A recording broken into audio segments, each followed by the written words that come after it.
સાંતલપુરના અગરિયાઓને ન્યાય માટે બીજા દિવસે પણ ઉપવાસ ઉપર।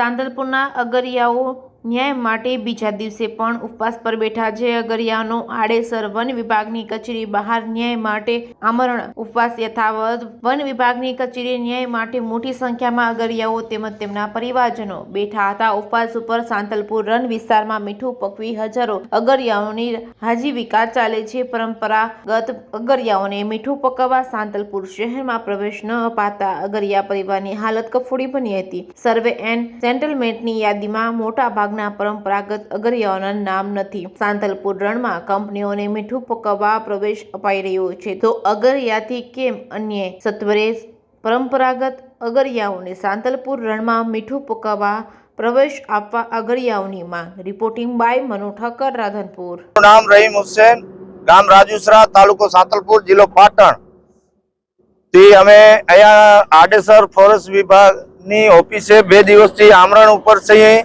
અને જ્યાં સુધી અમને ન્યાય નહીં મળે ત્યાં સુધી આ આમરણ અમારું ચાલુ રહેશે।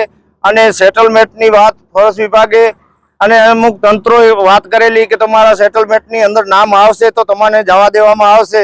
તો તંત્રને વિનંતી છે કે ફોરેસ્ટ વિભાગને વિનંતી છે કે અમારા જે સેટલમેન્ટની અંદર નામ અમારા અમુક ટકા જ છે, બાકીના આગળિયા પરંપરાગતથી જે ખેતી કરી રહ્યા છે એના નામ પણ નથી, એને જવા દેવામાં આવતા નથી। એના કાટ લીધા એટલે પાછા છીનવી લીધા છે। તો અહીંયાને વિનંતી છે કે અમને 10-10 એકડને જવા દે, અમારે 50-100 એકડ જોતી નથી અને મોટી મોટી કંપનીઓને ફાળવી દીધી છે જમીન, તો અમને 10 એકડ કેમ નથી આપતા? સરકારનું અમે શું એવું બગાડ્યું છે કે અમે આટલા બચ્ચા લઈને અમે બેઠા છે રોડ માથે 2 દિવસ અને ન્યાય નહીં મળે તો હજી પણ અમે બેસશું, હાલ સચિવાલય સુધી જાશું, કોણે સુધી જાશું। અમે ન્યાય અમારે ઉમેદ છે સરકાર માટે અને ન્યાયાલય માટે અમને ન્યાય આપ। મરિયમબેન સાંતલપુર તાલુકામાંથી બોલી છીએ, ગામ રાજુસરા અમારું।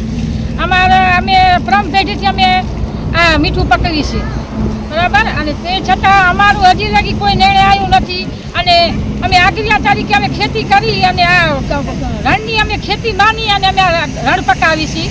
અમારા બાળ બચ્ચા લઈને અમે અહીંયા જાય છીએ, અમારો કોઈ નિર્ણય હજી આવ્યો નથી। અમારો નિર્ણય કંઈક કરો તો 1.5 વર્ષ થયા અમને આવી રીતે અમે હેરાન થઈએ। અમે આ રણમાં હતા ત્યારે અમને આવી રીતે હેરાનમાં અમારા મીઠું પક્યું ન પક્યું વળી અમને હેરાન કરી અને વળીને અમારે આ તારીખ આવી તો એ તારીખથી અમને કોઈ હજી નિર્ણય નથી આવ્યો અને અમને ક્યાંય જવા દીધા નથી। બીજાના નામ આવે તો અમારું નામ કેમ નથી? અમે ગરીબ લોકો જ અમે છીએ, જે છીએ અમે રણની અંદર।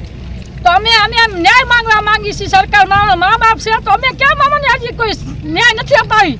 તો અમે શું કરીએ? અમે આ પબ્લિક લઈને અમે બાળ બચ્ચા લઈને અમે ક્યાં જઈએ ગામ મૂકીને? અમે તો તમને ન્યાય અપાવો, ખુદાના વાસ્તે, ભગવાનના વાસ્તે।